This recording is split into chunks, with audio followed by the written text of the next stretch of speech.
As many of you probably already know from some of my previous videos, I have not really been able to deadlift with any kind of regular frequency for the past several months.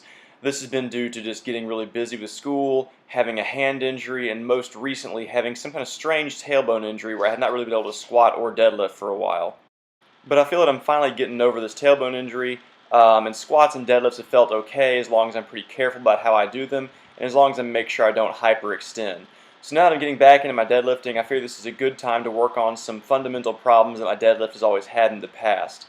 So for the time being, I'm not really going to be focused on improving or adding weight to the bar. I'm simply going to be mainly focused on proper execution of the movements. So I have a few areas of focus when it comes to my deadlift that I'd like to improve. Number one, starting with this workout, I went ahead and widened my stance slightly.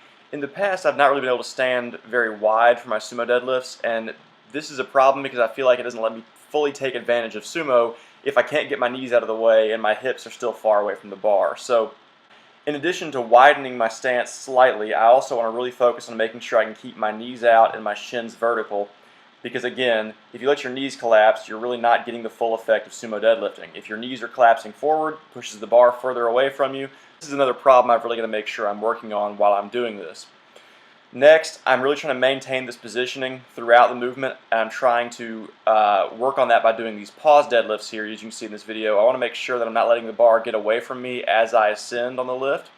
So I'm doing all of my reps paused for at least the immediate future. And by keeping my knees out more and my stance slightly wider, this kind of will naturally allow me to keep a more upright torso during the setup of the sumo deadlift, which is what I've been wanting to do for quite a while now. Again, I don't feel like I really am taking advantage of sumo deadlifting if my hips are a mile away from the barbell and I'm hunched very far over.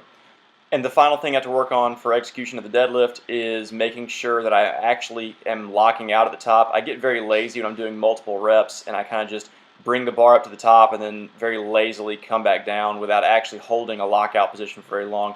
This has not been a problem for my competitions, luckily, but this is a habit I need to get better at.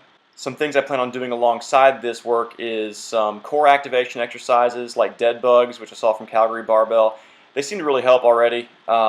Just a little bit of core activation beforehand seems to go a long way, for me at least. And then the final thing also is some glute activation just by some banded squats, or like the hip circle squats, as well as some hip thrusts. So hopefully y'all see some better looking deadlifts from me in the near future, and I'll continue adding weight to these as I can.